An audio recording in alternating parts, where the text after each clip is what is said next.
Fort Solis or Fort Solis?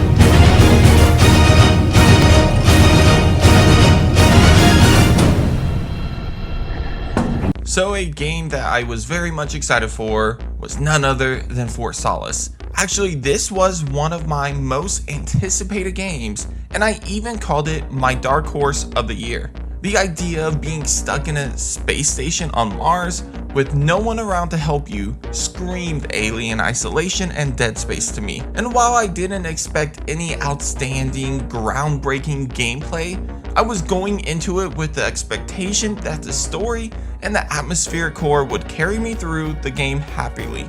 Add that to the fact that you had an outstanding cast, with The Last of Us Troy Baker and Red Dead Redemption 2's Roger Clark, so yeah, I had a lot of faith going into this game. All Fallen Leaf had to do was write a good original story and do a fantastic job at creating atmospheric core and making the players feel fear and panic as they explored the space station, and it would easily be a home run for the team. Unfortunately, not long into my time with Fort Solis, I immediately realized that I was really wrong about this game. And I definitely started to feel like the game was without a soul or any heart in it at all. There are so many things wrong with this game that honestly I can do a whole list on it, which I probably will, so stay tuned for that. But seriously, it's sad to see myself breaking apart this game because I wanted to love it so badly, but I just couldn't force myself to do it. I guess let's start with the synopsis. Fort Solis follows two space engineers on Mars, Jack Leary and Jessica Appleton. While on the job, a nearby space station, Fort Solis, activates an alarm beacon. Jack heads over to the station to see what the emergency is, and thus begins our story in Fort Solis. Roger Clark, who voices Jack Leary, and Julia Brown, who voices Jessica Appleton, are some of the best parts of Fort Solis. The performances from both of these actors were phenomenal, especially earlier into the game as we got to explore their relationship in a very witty, picking on each other type of way. The chemistry these characters shared, combined with the hilarious moments of them taking jabs at each other, obviously added layers to them as characters that immediately made them likable and relatable. The only problem I had with this is that I felt like the game didn't know what to do with those same personalities when things got serious. For example, eventually Jack starts finding bodies throughout the space station, and after panicking for maybe a few seconds, the two find themselves moments later cracking jokes and recounting experiences they had together like nothing is wrong at all. I mean, people are fucking dead. You would think these characters would show a little more concern about what the hell is going on here. That being said, it was nice to hear these actors bounce back and forth up until this point. Troy Baker, of course, delivered a great performance as well for his portrayal of Wyatt Taylor, the Chief Medical Officer of Fort Solis. Not only was the performance by the cast as a whole great, but the visuals were truly amazing as well. Actually, another thing I loved about this game was the moments I got to explore some of the base and just take in the environment as a whole, or even when I checked out all of the video logs. Each of these video logs were just as visually impressive to watch as they were entertaining thanks to the performance of all the actors in this game, which kinda left me thinking that this may have been a better movie versus a video game, because outside of what I just mentioned, there really are no more positives. First off, the gameplay. It's probably the biggest disappointment for sure. I mean, yeah, I said at the start of the video that I wasn't expecting anything massive when it came to the gameplay, but even with the bar set that low, I was still disappointed. The player is forced to move at a snail's pace since the developers decided it would be best to not feature a fast walk or a run command. And while this wouldn't be an issue, the fact is that this is a walking simulator and it drags on and makes the game feel even more sluggish because you have to take your time to get to specific points on the map. I mean, this is the perfect example of a walking simulator in my opinion. But hey, even walking simulators don't need to automatically be criticized. If you can find other features to shine at, then it can still be a fun experience. But that isn't the case here, because the only other major gameplay mechanic in this game is the QuickTime events. And even this mechanic they failed to do correctly. How the hell do you fuck up QuickTime events? Well, how about never giving the player any consequences of failing these QTEs, with the exception of a few of them near the end of the game. You can honestly miss every single QTE in the entire game and you would still beat the game, which I did find myself doing a lot because I'm not very good at QTEs honestly. And other than some QTEs near the end of the game that you can mess up, it doesn't really change the ending at all. Speaking of multiple endings, one redeeming factor of walking simulators is that if they can find a way to make a better narrative experience for the player, it can still be a good or decent game. For example, let's take a look at Supermassive. Games like Until Dawn and Quarry are similar to Fort Solis to the point where they have 3 similar features: QTEs, walking around to explore your environment at a slow pace, and even a star cast. Yet these games are considered masterpieces, especially Until Dawn. Why?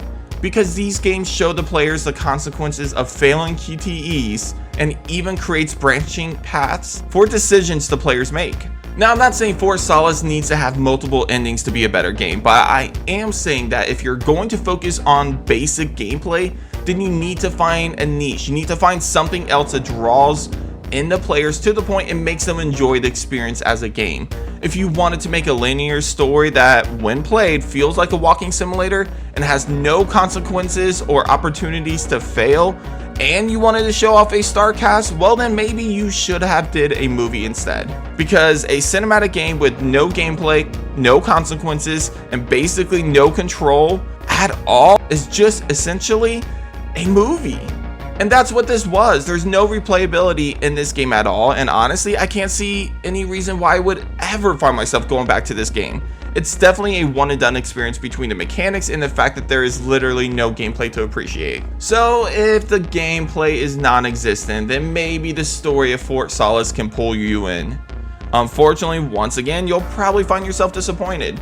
With the exception to the build up earlier on in the game, as it slowly sets up the mystery and story of Fort Solis, the rest of the game you'll immediately find predictable, boring, and you'll probably be left with one of those been there, seen that type of experiences after finishing the game. And honestly, after finishing the game, I seriously was conflicted, because one part of me wanted to say, that's it, because of how short this game was, while the other half of me wanted to say, thank God that's over, because of how sluggish storytelling I experienced throughout the game. It's honestly weird. I find myself in a position to where I can't decide if I wanted the game to be longer or shorter. Because with me exploring every nook and cranny of Fort Solis, I clocked in at about 3.5 hours. Keep in mind, I found myself getting lost a lot thanks to a useless map, and I had to retrace my steps at a snail's pace to get back on track, adding a lot of pointless time wasted. I fully believed if I just focused on the story, I probably could have finished this game in less than an hour, and that's with the speed of a turtle. That being said, thanks to the rough story I experienced and the sluggish gameplay, I was happy it ended my misery quickly. Even the characters, elements that I thought were the best parts of the game, let me down at times.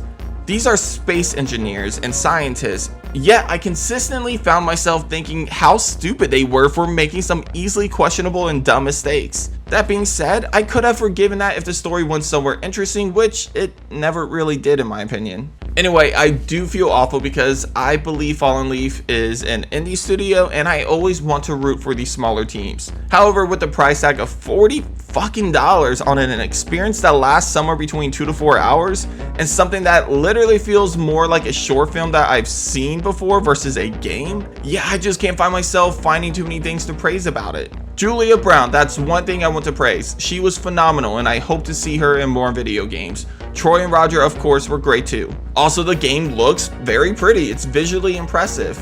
But that's all I got. So final verdict, well, if this was a movie, I could say it's at least average. Some story beats were interesting enough, the chemistry between Jessica and Jack I liked, and the build-up tension and mystery early on was interesting enough. That being said, as a game, I I'm sad to say this, but it gets a 2 out of 10 from me. I'm sorry, Fallen Leaf. You're a smaller studio, and I want you to succeed. I really, really do. And I can see you guys are passionate about this game in your own way, but honestly, this feels more like a cash grab than a good gaming experience. Please take this lesson. Don't focus on big names in the gaming industry and focus more on the storytelling and the gameplay. Hell, I would even say sacrifice visuals if you need to. To me, the most important parts about a game is the gameplay followed by the story. If you focus on these two things, I promise gamers will praise you much more than if you had big names and pretty visuals. Anyway, the rant is over. Sorry guys if you love this game, I really wanted to love it, but I had to be honest with my feelings. Still, I want to hear what you guys thought about this game. Have you played it? And if so, do you agree with my score? Thanks for watching, and if you haven't already, hit the subscribe button, and as always, I will see you guys on the next episode of Nerd Space. Take care.